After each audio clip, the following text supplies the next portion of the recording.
Hello guys! Eto na naman po tayo, no? Magre-review na naman po tayo ng panibagong loan app. So, kung naririnig nyo na po itong si XL Cash Lending. At naku-curious kayo if legit ba to. So, please watch this video. So, yun po, no? So, share ko lang po ito based on my personal experience. Hindi po ako nanghihikayat mangutang at hindi rin po ito sponsored. So, be responsible pa rin po tayo sa ating mga inuutang at please, intindihin po natin mabuti ang mga terms ng bawat loan or lending app.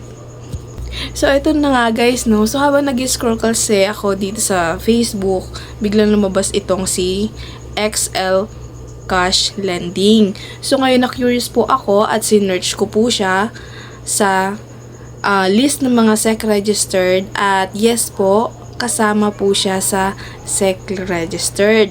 So, siya po ay registered nito noong 2023 pa po siya. So, based naman po dun sa mga nababasa ko sa mga post is matagal na daw po ito sa XL Cash at medyo may mga issue pa to noon. So, baka panibagong upgrade ni XL Cash.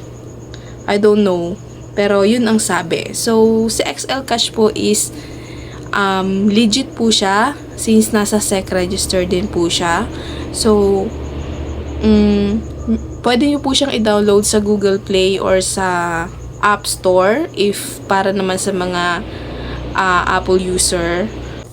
So guys, sinubukan ko siya at masasabi ko pong legit siya at buo nyo rin siya matatanggap tsaka hindi po siya 7 days to pay. 15 days to pay po siya.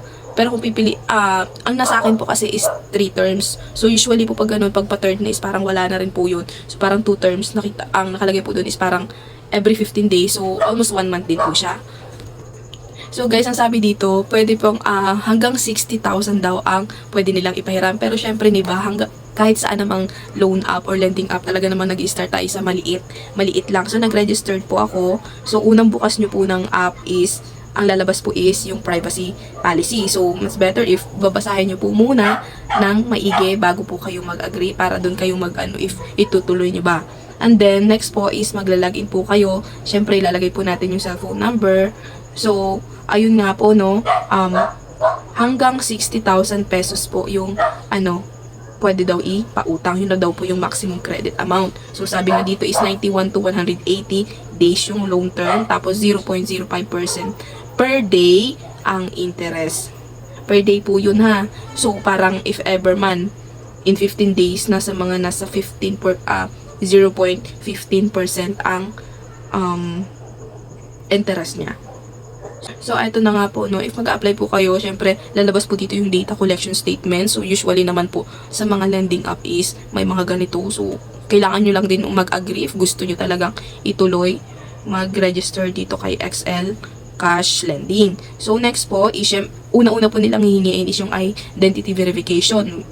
Marami-rami rin pong mga ID na pwede. National ID, driver license, UMID, passport, PRC, health card, pwede rin ang health card, TIN, SS, postal ID, voter ID, at pag-ibig. So, marami-rami siya guys, no? Maganda-ganda rin yung yung mga ID na pagpipilian. So, ayun po, no, mag-ID verification lang po tayo.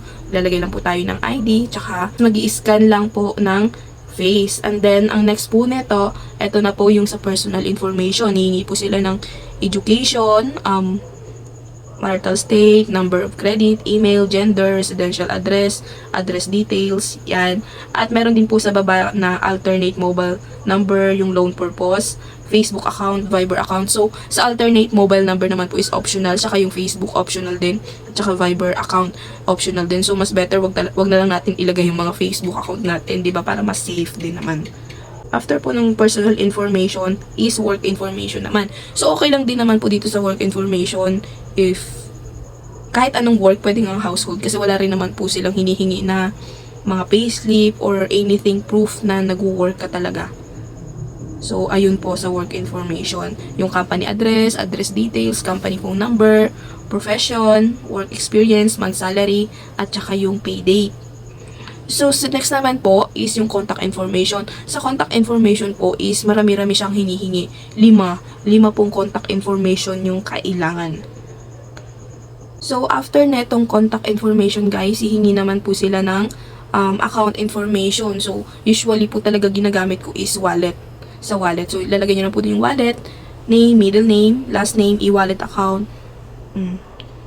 Tapos, uulitin nyo lang din po yung number ng e-wallet account nyo. So, ayun lang po, no? So, if you want to go po yung pag-loan, isasubmit nyo lang po yan. Bawa na-approve po kayo, isasubmit nyo lang po yan. Tapos, sila po actually ang pipili ng terms nyo.